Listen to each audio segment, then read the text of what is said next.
नमस्कार, your money में आपका स्वागत है। मैं हूं कविता थपलियाल। बाजार के उठापटक में निवेश की मूल रकम डूबने का खतरा रहता है, लेकिन इस माहौल में भी कुछ ऐसे ऑप्शंस हैं जहां पैसा लगाकर आप निश्चिंत रह सकते हैं। CNBC आवाज की खास सीरीज सेफ इन्वेस्टमेंट में हम आपको बता रहे हैं कई सारे विकल्प, जिसमें से एक विकल्प है फिक्स मैच्योरिटी प्लान। आइए जानते हैं इसके बारे में कुछ।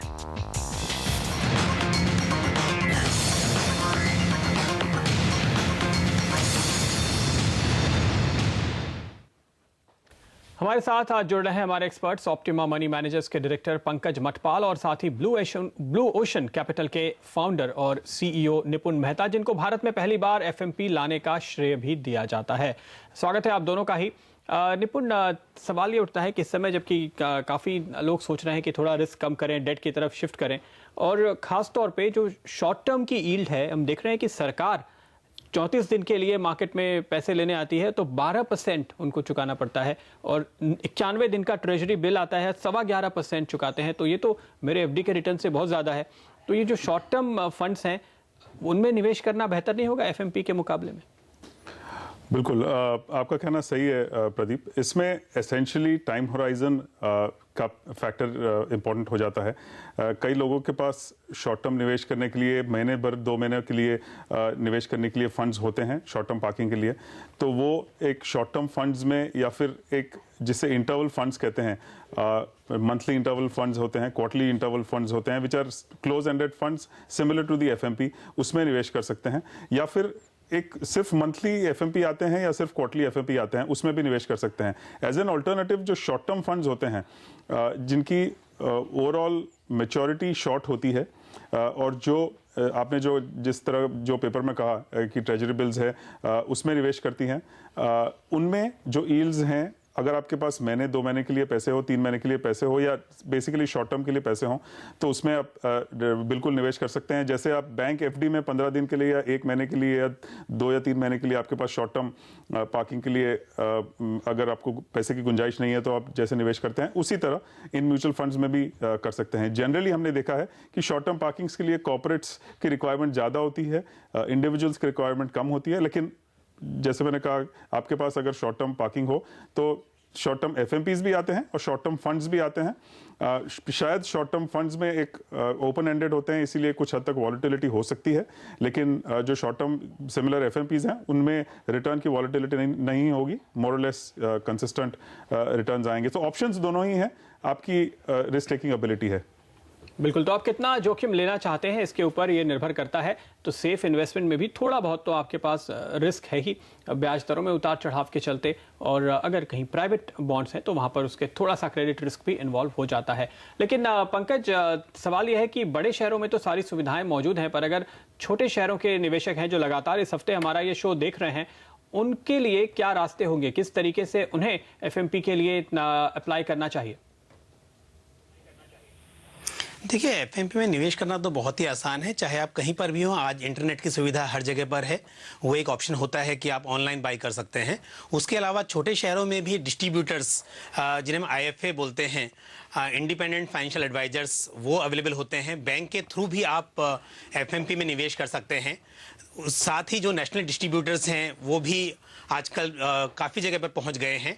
तो इस तरह से मतलब कम से कम IFA के थ्रू तो आप इन्वेस्ट कर ही सकते हैं, तो वो प्रॉब्लम नहीं है मेरे हिसाब से। कहीं भी छोटा शहर है, बड़ा शहर है, आपको थोड़े से कम या ज़्यादा अपॉर्चुनिटी मिल सकती हैं, लेकिन अगर आप ढूंढेंगे तो आपको ज़रूर ये मौके मिल जाएंगे। ओके निपुण, जब भी हम इस तरह के प्रोडक्ट्स की बात करते हैं जो थोड़े से नए हों, थोड़े कॉम्प्लिकेटेड हों, तो ऐसा लगता है कि ये शायद HNIs के लिए प्रोडक्ट हैं, बड़े निवेशकों के लिए प्रोडक्ट हैं जो कम से कम लाख, 2 लाख, 5 लाख लगाना चाहते हों। ये जो FMP की हम लगातार बात कर रहे हैं, क्या ये एक आम आदमी के लिए भी एक आसान प्रोडक्ट है? इसमें निवेश करना, क्या उन्हें उनके बजट के अंदर ये आता है, और इसको फिर मैनेज करना, ये सब कुछ आसान है हर किसी के लिए? बिल्कुल प्रदीप, आई थिंक ये एक मिसनॉमर है, कंप्लीट मिसअंडरस्टैंडिंग है कि सिर्फ HNIs के लिए आइदर ये डेट प्रोडक्ट्स हैं या म्यूचुअल फंड इन्वेस्ट करना है, म्यूचुअल फंड में निवेश करना है, या फिर FMPs में निवेश करना है। वेरी क्लियरली ये एक रिटेल प्रोडक्ट भी है, both HNI and retail product है। इनफैक्ट कंप्लीट एक्सट्रीम रिटेल भी इसमें जो छोटे से छोटे निवेशक हैं वो भी निवेश करते हैं और कंपनीज भी इसमें निवेश करती हैं। Through the entire spectrum of investors इसमें निवेश करते हैं। इसमें मिनिमम इन्वेस्टमेंट जनरली 5,000 रुपये का होता है। अगर नेट पे निवेश करते हैं तो उससे भी कई फंड्स होते हैं, कुछ फंड्स इससे भी लोअर अमाउंट्स एक्सेप्ट करते हैं निवेश करने के लिए। और इसमें it is extremely simple to actually invest. हर एक म्यूचुअल फंड का एक फॉर्म होता है। ये फॉर्म अगर आप खुद भर लें या फिर अपने एडवाइजर के पास भरवाएं या फिर इंटरनेट पे अगर आप निवेश करते हैं तो हर एक म्यूचुअल फंड्स की वेबसाइट होती है, उन पे फॉर्म्स अवेलेबल होते हैं। आप आइदर डाउनलोड करें, उसे भर के वापस अपलोड कर सकते हैं, या पॉइंट्स ऑफ सर्विस होते हैं म्यूचुअल फंड्स के रजिस्ट्रार्स के जहाँ पे फॉर्म्स एक्सेप्ट किए जाते हैं। सो इसमें निवेश करना बहुत ही सिंपल है। अमाउंट्स भी रिलेटिवली लो हैं एक्सेप्ट करने के लिए, and the procedure itself again is extremely simple. और इसमें ज़्यादातर जब पैसे मैच्योर होते हैं तो ECS से आपके बैंक अकाउंट में क्रेडिट हो जाते हैं। So the overall procedure relatively simple for all investors. Okay, यानी बहुत मुश्किल नहीं है ना तो इस प्रोडक्ट को समझना और ना ही इसमें अप्लाई करना। और इन दिनों ज़्यादातर निवेशकों के पास ICICI डायरेक्ट या शेयर खान या ब्रोकर्स के जो अकाउंट्स है, वहाँ भी अगर आप देखें तो म्यूचुअल फंड में इन्वेस्टमेंट का ऑप्शन होता है। और अगर आप चाहें तो कॉल करके हेल्पलाइन से मदद लें तो ज़रूर आप बहुत ही आसानी से ये निवेश कर पाएंगे, ऐसा हमारे एक्सपर्ट्स की राय है। बहुत बहुत शुक्रिया पंकज और निपुण, आप दोनों का हमारे साथ जुड़ने के लिए। और निपुण खासतौर पर इस पूरे हफ्ते हमारे साथ लगातार जुड़कर हमारे दर्शकों को सेफ इन्वेस्टमेंट के नुस्खे बताने के लिए।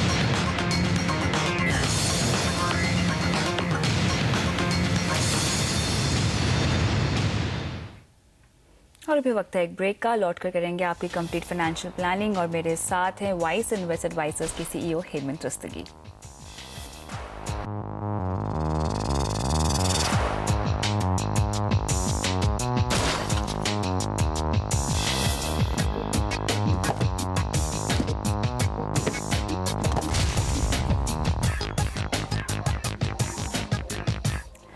योर मनी में आपका फिर से स्वागत है। आज हमारा फोकस है आपकी कंप्लीट फाइनेंशियल प्लानिंग पर और इसमें हमारा साथ देंगे हेमंत रस्तगी। तो चलिए शुरुआत करते हैं सवाल जवाब के सिलसिले के साथ। और हमारे पहले दर्शक हमारे साथ फोन लाइन पर जुड़ चुके हैं। आनंद, नमस्कार आनंद, अपना सवाल पूछिए। उससे पहले बताइए कि आपकी उम्र क्या है, आप क्या क्या करते हैं? Good evening madam. हाँ जी। आई एम 41 years old जी। और मेरा खुद का बिजनेस है। और मैंने आपका शो रेगुलर देख रहा हूँ मैं। और उसके मुताबिक सिप चालू की थी 2008 में। ठीक है। और मैंने आपका पूरा पोर्टफोलियो आपको मेल किया है। जी, अपने लक्ष्य आप बताइए। आपकी इन्वेस्टमेंट की डिटेल्स तो हमारे पास है यहाँ पर। आपके गोल्स क्या क्या हैं? गोल्स बेसिकली मुझे एक रिटायरमेंट के लिए कॉर्पस चाहिए जी। और बच्चा थोड़ा, मतलब आई मैरिड बिट लेट, तो मेरा अभी बच्चा हुआ है, तो उसके लिए I want around 10 to 15 lakhs for my sons education. ठीक है।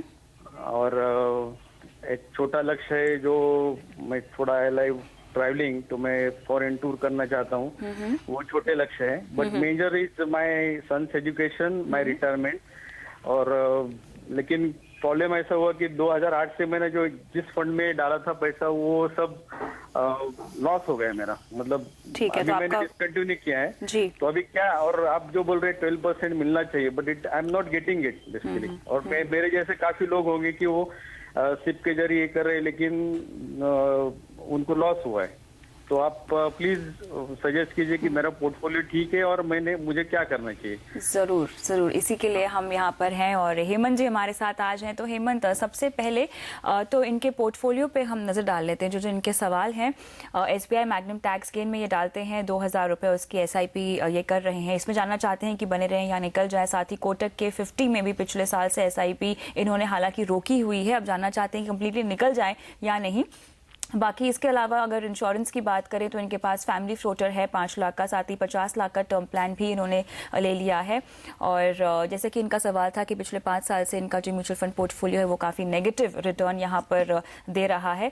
क्या लगता है आपको, जो फंड्स इन्होंने बताए हैं, एक कंप्लीट फाइनेंशियल प्लानिंग की अगर हम शुरुआत करें तो गोल्स के हिसाब से किस तरह इनकी प्लानिंग की शुरुआत करनी चाहिए? सबसे अच्छी बात तो ये है कि इन्होंने अपने शॉर्ट टर्म और लॉन्ग टर्म गोल्स को यहाँ पे डिवाइड कर लिया है। जैसे कि उन्हें हर साल छुट्टी के लिए विदेश यात्रा पर जाना है, जिसके लिए इन्हें 4 से 5 साल में 3 लाख रुपए चाहिए। उसके बाद बेटी की पढ़ाई, शादी और खुद का रिटायरमेंट भी उन्होंने प्लान किया हुआ है। How do we start with?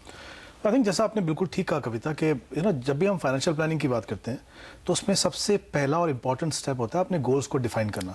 यानी आप अपने पैसे से क्या अचीव करना चाहते हैं, आपके गोल्स हैं, आप उनको एस्टैब्लिश कर लीजिए और फिर हर गोल के लिए समय दीजिए, जिसको हम टाइम होराइजन बोलते हैं। उसके बाद हर गोल का आप एक टारगेट सेट करते हैं कि हमें हर एक गोल को अचीव करने के लिए कितना पैसा लगेगा। इस प्रोसेस से फायदा क्या होता है, आप देख सकते हैं कि मुझे एक गोल अचीव करने के लिए 25 साल है और एक के लिए मेरे पास 5 साल है। तो 25 साल वाले में मैं थोड़ा रिस्क ले सकता हूं और 5 साल में रिस्क नहीं ले सकता हूं। तो इससे आपकी एसेट एलोकेशन भी डिसाइड हो जाती है। तो आई थिंक जहां तक आनंद का सवाल है, उन्होंने अपने गोल्स को बहुत अच्छे से डिफाइन किया, जैसा आपने भी कहा, बिल्कुल अच्छे से उन्होंने डिफाइन किया है। लेकिन जब हम इम्प्लीमेंटेशन की बात करते हैं तो सबसे इंपॉर्टेंट स्टेप होता है रिस्क मैनेजमेंट से शुरू करना चाहिए। रिस्क मैनेजमेंट का मतलब क्या है? बेसिकली हम बात कर रहे हैं यहाँ पे कि आपके पास जो 3 बड़े रिस्क हैं, एक तो आपकी लाइफ का रिस्क है, उसके बारे में आपने क्या किया, आपकी हेल्थ का रिस्क है, और कुछ अगर कोई फाइनेंशियल इमरजेंसी हो तो उसके बारे में हमने क्या किया। ये तीनों गोल्स में कविता इन्होंने क्या किया, पहला जो गोल है इनका, जैसे जो रिस्क है यहाँ पे लाइफ इंश्योरेंस का, सबसे सही जो प्रोडक्ट है उसमें वो होता है टर्म प्लान। एक तो उसमें प्रीमियम बहुत कम है और जितना आपको इंश्योरेंस कवर चाहिए उतना आपको वहां पे मिलता है। तो इन्होंने करीब 50 लाख का टर्म प्लान लिया है यहाँ पे। मेरे हिसाब से जो उनकी इनकम है, उनकी जो रिक्वायरमेंट है, करीब 75 लाख का इनका टर्म प्लान होना चाहिए। तो मुझे लगता है 25 लाख का आपको और लेना चाहिए कवर यहाँ पे। दूसरा, इन्होंने इंश्योरेंस जो लिया है आनंद, आपने खाली अपने लिए लिया है, इनकी वाइफ भी वर्किंग वुमन है, बिल्कुल उनके लिए आपने इंश्योरेंस नहीं लिया है। तो मैं आपको एक चीज समझा दूं, आई थिंक ये सबके लिए इंपॉर्टेंट है कि फैमिली में जो भी अर्निंग मेंबर हैं, यानी जिनके ना रहने से अगर हमारी फैमिली के फाइनेंसिस पे फर्क पड़ता है, उनका इंश्योरेंस होना बहुत जरूरी है। तो आप अपनी वाइफ का भी, मुझे लगता है उनकी इनकम के हिसाब से करीब 50 लाख का एक टर्म प्लान ले लीजिए। तो ये दोनों लेने से इनका जो रिस्क कवर है वो पूरा हो जाएगा। लाइफ का जहां तक सवाल है, हेल्थ में इन्होंने अगेन आई थिंक बहुत अच्छा प्रोडक्ट लिया है, फैमिली फ्लोटर। एक यंग फैमिली है, छोटी फैमिली है, उनके लिए बिल्कुल सही है। लेकिन टोटल कवर शायद 5 लाख का है। तो मेरा ये मानना है कि शायद वो पूरा नहीं है, उसको 2-3 लाख से अगर आप बढ़ाएंगे अनंत, तो मुझे लगता है वो ठीक रहेगा। एक 7 लाख कर लेना चाहिए, 7 या 8 लाख का होना चाहिए। और एक चीज इंपॉर्टेंट और है यहाँ पे कि एक इमरजेंसी फंड बनाइए जो आपके 6 महीने के एक्सपेंसेस के बराबर हो। उससे फायदा क्या होगा कि मान लीजिए कभी आपको कुछ फाइनेंशियल इमरजेंसी है या कुछ बड़ा अमाउंट आपको चाहिए, तो आप अपनी इन्वेस्टमेंट्स को, लॉन्ग टर्म इन्वेस्टमेंट को डिस्टर्ब किए बिना उस पैसे को इस्तेमाल कर सकते हैं। तो अगर ये तीनों चीज हो जाएंगी तो उनका रिस्क मैनेजमेंट कंप्लीट हो गया। जी। अब हम इनके गोल्स की तरफ आते हैं। इनके 4 ब्रॉड गोल्स हैं। 3 जो गोल्स हैं वो लॉन्ग टर्म है। पहला इनका गोल है 25 साल में 3 करोड़ रुपए इनको रिटायरमेंट के लिए चाहिए, और दूसरा इनका गोल है अपने बेटे के एजुकेशन के लिए 20 साल में 15 लाख रुपए चाहिए, और तीसरा है उन्होंने कहा है शादी के लिए 6 लाख रुपए चाहिए। समय नहीं बोला है, लेकिन मुझे लगता है कि अगर 5 साल उसमें और ऐड कर ले तो 25 साल में 6 लाख हो गया। और चौथा है कि 5 साल के बाद अपनी फैमिली के साथ बाहर विदेश जाना चाहते हैं, करीब 3 लाख रुपए का इनको कॉर्पस चाहिए। यहाँ पे तीनों जो गोल्स हैं पहले वाले लॉन्ग टर्म के, उनका समय है करीब 20 से 25 साल। इतने लंबे समय के लिए जाहिर सी बात है आपको ऐसे पोर्टफोलियो बनाना है जहां पे आप इन्फ्लेशन को बीट कर सके। वहां पे आपका जो पोर्टफोलियो है वो डोमिनेटेड होना चाहिए इक्विटी से। आप ऑलरेडी पीपीएफ में इन्वेस्ट कर रहे हैं आनंद, वो आप करते रहिए, वो डेफिनेटली पोर्टफोलियो का हिस्सा बना रहे, और बाकी जो इन्वेस्टमेंट है वो आपको अपने equity, well diversified equity fund में कर सकते हैं। यहाँ पे अगर 12% का हम रिटर्न मांग के चलेंगे, मैं उस सवाल पे आऊंगा, उन्होंने 12% की जो बात की है यहाँ पे, लेकिन हम एग्जम्पशन लेके चलते हैं तभी हमको पता चलेगा कितना पैसा हमको इन्वेस्ट करना है। तो पहला जो गोल है उसके लिए उनको करीब 18,000 रुपए इन्वेस्ट करना है, 18,000 इन्वेस्ट करना है। दूसरा जो सन का एजुकेशन का जो गोल है उसके लिए करीब इनको 2,000 रुपए इन्वेस्ट करना है। और तीसरा जो मैरिज के लिए आपको करना है 6 लाख रुपए अगर आपको कॉर्पस चाहिए 25 साल में, अगर आप 500 रुपए भी हर महीने इन्वेस्ट करेंगे तो करीब आपको 8.5 या 9 लाख रुपए बन जाएगा। तो उसमें कोई प्रॉब्लम नहीं है। चौथा जो गोल है आपका, क्योंकि टाइम होराइजन 5 साल है, बहुत लंबा समय नहीं है, तो एक थोड़ा सा कंजर्वेटिव पोर्टफोलियो बनाएंगे। 8% का अगर हम रिटर्न मान के चलें तो करीब इनको 5,000 रुपए इन्वेस्ट करने हैं यहाँ पे। तो इस तरह से ही अपने गोल्स को अचीव करेंगे। लेकिन यहाँ पे मैं एक इंपॉर्टेंट बात कहना चाहूंगा मुझे लगता है इन्होंने अपने जो गोल्स असेस किए हैं, जो टारगेट असेस किया है, कहीं ना कहीं काफी कंजर्वेटिव किया है। पहला गोल तो ठीक है आनंद, आपका जो आपने रिटायरमेंट की बात की है कि 3 करोड़ चाहिए। 20 साल के बाद चाइल्ड एजुकेशन के लिए 15 लाख मुझे नहीं लगता वो पर्याप्त होगा। 25 साल के बाद शादी के लिए 6 लाख, मतलब अगर मैं आज की वैल्यू में देखूं तो शायद 1 लाख रुपए भी ना होगा, तो उसमें शायद होना मुश्किल है। और तीसरा उन्होंने कहा है ये विदेश जाना चाहते हैं 5 साल के बाद, 3 लाख रुपए में 3 लोग हैं फैमिली में, मुझे लगता है मुश्किल है। तो कहीं ना कहीं मुझे लगता है आपको अपने गोल्स को फिर से रीडिफाइन करके देखना चाहिए। अगर हम इनके पोर्टफोलियो की बात करें, पीपीएफ मैंने इनको ऑलरेडी बोल दिया कि आप कंटिन्यू कर सकते हैं। इक्विटी फंड्स में 4 फंड रखिए आप, आपके फंड सिलेक्शन बहुत अच्छी है, बट उसमें 4 फंड रखिए। बिरला फ्रंटलाइन इक्विटी को रख सकते हैं, आईसीआईसीआई फोकस को रख सकते हैं, रिलायंस इक्विटी अपॉर्चुनिटी को रख सकते हैं और आईडीएफसी प्रीमियर इक्विटी को रख सकते हैं। टैक्स में अगर आपका 3 साल कंप्लीट हो गया तो वहां से निकल के यहाँ पे डाल दीजिए। एक और आपके पास मैग्नम इमर्जिंग बिजनेस करके फंड है, काफी अच्छा फंड है, लेकिन जैसे हम हमेशा कहते हैं जब आप पोर्टफोलियो कंसोलिडेट करते हैं तो कभी कभी अच्छे फंड से निकल के भी आपको आना पड़ता है। तो 4 फंड इनके लिए सही है। अब इनका चौथा जो गोल है, इनके पास एक बॉन्ड फंड है, सुंदरम बॉन्ड फंड, उसमें 90,000 रुपीज उन्होंने इन्वेस्ट किया है। मुझे लगता है उसको आप एलोकेट कीजिए अपने चौथे गोल की तरफ, क्योंकि वहां पे 5 साल का समय है, तो वो कर लेंगे अगर, तो फिर इनको 5 की जगह 3,000 रुपए इन्वेस्ट करने पड़ेंगे। लेकिन यहाँ बता दूं, क्योंकि इनकम फंड है और क्योंकि इनवर्स रिलेशनशिप होती है इंटरेस्ट रेट और बॉन्ड प्राइसेस में, इसकी परफॉर्मेंस पर थोड़ा ध्यान रखिए। अगले 1-2 साल तक आप इसमें बने रह सकते हैं, लेकिन अगर इंटरेस्ट रेट फिर से बाद में अगर जब ऊपर जाएंगे तो वहां से निकल के किसी शॉर्ट टर्म फंड में कर लीजिए। और इसकी जो एसआईपी आप करेंगे 3,000 की, किसी शॉर्ट टर्म डेट फंड में कीजिए, इक्विटी या किसी भी इक्विटी ओरिएंटेड फंड में मत कीजिए। तो मुझे लगता है इस तरह से अगर ये अपना पोर्टफोलियो बनाए और मॉनिटर करें तो ठीक है। अब इन्होंने एक सवाल किया था कि 12% का हम एजम्पशन मानते हैं, काफी पैनिक की सिचुएशन भी हो गई है, तो यहाँ पे जाहिर तौर पे सिर्फ यही नहीं, बाकी के दर्शक भी जानना चाहते होंगे जिनके फंड्स यहाँ परफॉर्म नहीं कर रहे होंगे, उन्हें क्या करना चाहिए? देखिए, equity as an asset class एक एग्रेसिव एसेट क्लास है, मतलब शॉर्ट टर्म और मीडियम टर्म में उसमें काफी वॉलेटिलिटी होती है। देखिए, कोई भी एक एसेट क्लास जो आपको लॉन्ग टर्म में अच्छा रिटर्न देती है, वो कहीं ना कहीं आपके पेशेंस को टेस्ट करेगी। अगर आप 20 साल के लिए 25 साल के लिए इन्वेस्ट कर रहे हैं और अगर आप एसआईपी से इन्वेस्ट करते हैं, हो सकता है कि पिछले 3-4 साल में आपका रिटर्न नेगेटिव हो, लेकिन आप उसका पॉजिटिव साइड देखिए, आज आप इतने कम रेट में अपनी एसआईपी कर रहे हैं, यानी आपकी जो एवरेजिंग है उसका आपको फायदा हो रहा है। ये बात सही है कि जब पोर्टफोलियो आप नेगेटिव देखते हैं तो कहीं ना कहीं दुविधा होती है कि हम क्या करें। मुझे लगता है इक्विटी में अगर आप अपना टाइम होराइजन बना के रखें, पेशेंस रखें, ऐसा हो सकता है इक्विटी में 3-4 साल आपको परफॉर्मेंस ना मिले, बट अगर 20-25 साल के लिए इन्वेस्ट कर रहे हैं, इक्विटी में इतना पोटेंशियल है कि वो जो भी आपको यहाँ पे लग रहा है कि जो नॉन परफॉर्मेंस है वो बाद में मेकअप करेगी। इनफैक्ट अगर हम पिछले 15 साल या 20 साल का रिटर्न देखें तो इससे कहीं बेहतर रिटर्न है। हम हमेशा थोड़ा कंजर्वेटिव लेके चलते हैं 12%, पर मुझे लगता है ये समय ऐसा है और इसीलिए हमेशा कहते हैं कि जब भी एसआईपी के द्वारा इन्वेस्ट करें, इररिस्पेक्टिव ऑफ मार्केट कंडीशन, अपनी जो इन्वेस्टमेंट का प्रोसेस है वो कंटिन्यू कीजिए। इस ऐसे में घबरा के अगर आप इन्वेस्टमेंट बंद कर देंगे तो जो आपका अच्छा मौका है नीचे के लेवल में इन्वेस्ट करने का वो आपके हाथ से वो मिस हो जाएगा। तो चलिए, जैसे कि यहाँ पर आपको सलाह भी दी जा रही है, आपको बिल्कुल घबराने की जरूरत नहीं है। लंबी अवधि के लिए जो आपने अपने गोल्स बनाए हैं उनकी ड्यूरेशन काफी लॉन्ग है, इसी के चलते आपको घबराने की जरूरत नहीं है। आप अपनी एसआईपी जारी रख सकते हैं, लेकिन सबसे पहला काम जो आपको करना है वो अपने रिस्क कवर, जिसके लिए आपको टर्म प्लान लेना है। 50 लाख का नहीं, आपको अपने लिए 75 लाख का लेना है, अपनी वाइफ के लिए लेना है 50 लाख का। उसके अलावा आपको 6 महीने का इमरजेंसी फंड भी बनाना है और आपको जो है अपने लिए हेल्थ कवर जो है 5 से 8 लाख तक यहाँ पर बढ़ाना है। उम्मीद करते हैं कि आपको अपने सवाल का जवाब यहाँ पे मिल गया होगा, आपकी कंप्लीट फाइनेंशियल प्लानिंग यहाँ पे हो गई होगी।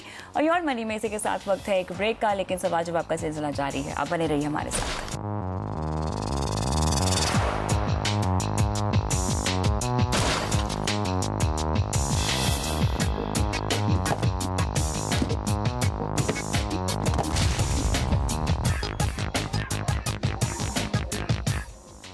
प्योर मनी में आज हम कर रहे हैं आपकी कंप्लीट फाइनेंशियल प्लानिंग और हमारे साथ हैं हेमंत उस्तगी। तो चलिए बढ़ते हैं अगले दर्शक की ओर। संजय पटेल अहमदाबाद से हमारे साथ फोन लाइन पर जुड़े हुए हैं। नमस्कार संजय जी, अपने लक्ष्य के बारे में कुछ बताइए।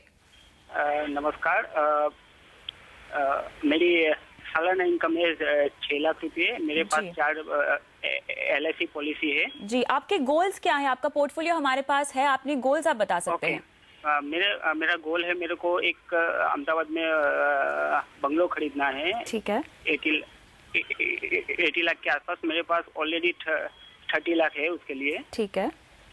मेरे 2 बच्चों के प्लानिंग के लिए मेरे को 50 लाख चाहिए 15 साल के बाद। ठीक है। मेरे और बच्चों के लिए मैरिज के लिए 50 लाख चाहिए आफ्टर 20 साल के बाद। ठीक है। और मेरा रिटायर्ड प्लान के लिए 2 करोड़ चाहिए मेरे को। ठीक है, तो यहाँ पे हम शुरुआत करते हैं आपकी फाइनेंशियल प्लानिंग की। तो हेमंत जी, सबसे पहले जैसे आपका पोर्टफोलियो दिया हुआ है इन्होंने, जो देख रहे हैं हम, इन्होंने LIC में बहुत ज़्यादा इन्वेस्टमेंट किया हुआ है। तो यहाँ पे सबसे पहले हम इनका पोर्टफोलियो करेक्ट करना शुरू करते हैं। नहीं, आई थिंक कविता बिल्कुल सही कहा आपने। जैसे हमने पहले भी सेगमेंट में बात की कि जो रिस्क कवर है बहुत इंपॉर्टेंट है यहाँ पे, लेकिन इन्होंने क्या किया है कि बहुत सारी पॉलिसीज इकट्ठी कर ली है। तो आई थिंक काफी बार इन्वेस्टर्स को लगता है कि जितनी पॉलिसी होगी उतना अच्छा होगा, बट वो सही नहीं है। इंपॉर्टेंट है कि आपको रिस्क कवर कितना मिल रहा है, और हमें ये नहीं बोलना चाहिए कि लाइफ इंश्योरेंस का जो मेजर ऑब्जेक्टिव है वो रिस्क कवर है, ना कि वो इन्वेस्टमेंट करना है, क्योंकि इन्वेस्टमेंट के तो बहुत सारे ऑप्शन आपके पास है। यहाँ पे जैसा मैंने कहा, इनके पास जो ज्यादातर प्लान्स हैं वो एंडोमेंट प्लान्स हैं, या तो चाइल्ड प्लान है, या यूलिप्स हैं। अब इसमें टेम्पटेशन क्या होता है इन्वेस्टर्स को कि भी गारंटीड रिटर्न मिल रहा है, लेकिन ये भूल जाते हैं हम कि रिटर्न इतना कम है कि आप इन्फ्लेशन को बीट नहीं कर पाएंगे। बिल्कुल, जिसके लिए इन्वेस्टमेंट करनी बहुत जरूरी है। तो किस तरह की इन्वेस्टमेंट करें कि इनके लक्ष्य यहाँ पर जो है अचीव हो जाए? देखिए, सबसे पहले तो क्विकली बताना चाहूंगा कि इनकी जो इंश्योरेंस है, एक टर्म प्लान लें 75 लाख का अपने लिए, जो इनकी रिक्वायरमेंट के हिसाब से, तब जाके इनका रिस्क कवर सही होगा। इनके जो गोल है संजय, आपके 3 गोल आपने बताया मुझे कि 2 है आपके बच्चे के एजुकेशन के लिए और उनकी मैरिज के लिए 30-30 लाख रुपए चाहिए, अपनी रिटायरमेंट के लिए आपको करीब 2 करोड़ रुपए चाहिए। तीनों में आपका पोर्टफोलियो ऐसा होना चाहिए कि dominated by well diversified equity fund, SIP के द्वारा इन्वेस्ट कीजिए। PPF और गोल्ड फंड का भी कॉम्बिनेशन यहाँ पे आप ले सकते हैं। अगर 12% का रिटर्न हम मान के चले यहाँ पे, तो इनका पहला गोल जो है करीब 7,000 उनको इन्वेस्ट करना पड़ेगा, दूसरे के लिए 4,500 और तीसरे के लिए 5,000, तो कुल मिला के करीब 16,500 रुपए इनको इन्वेस्ट करना है यहाँ पे। कुछ एक फंड मैं आपको बता रहा हूँ, देख लीजिएगा। ऐसे फोकस ब्लू चिप फंड है, जैसा नाम बताते हैं, ब्लू चिप कंपनीज में इन्वेस्ट करते हैं। HDFC टॉप 200 को भी आप देख सकते हैं, और एक Reliance equity opportunity, IDFC primary equity, दोनों में से एक फंड को देख सकते हैं। ये कॉम्बिनेशन मुझे लगता है इनके लिए यहाँ पे सही रहेगा, ताकि अपने लॉन्ग टर्म गोल्स को ये अचीव कर सके। चलिए, तो आपके लिए जो फंड्स बताए जा रहे हैं, HDFC top 200, IDFC premier equity, ICICI Pru focus blue chip equity. बच्चों की पढ़ाई के लिए आपको 7,000 रुपए डालने हैं महीना, बच्चों की शादी के लिए 4,500, और रिटायरमेंट के लिए 5,000 रुपए आप निवेश कर सकते हैं, और इसके जरिए आपको अपने सारे गोल्स जो हैं आप उन्हें अचीव कर पाएंगे। इसी के साथ हेमंत, बहुत बहुत शुक्रिया सवालों का जवाब देने के लिए आज, और योर मनी में आज के लिए इतना ही, लेकिन आप बने रहिए CNBC आवाज के साथ। नमस्कार।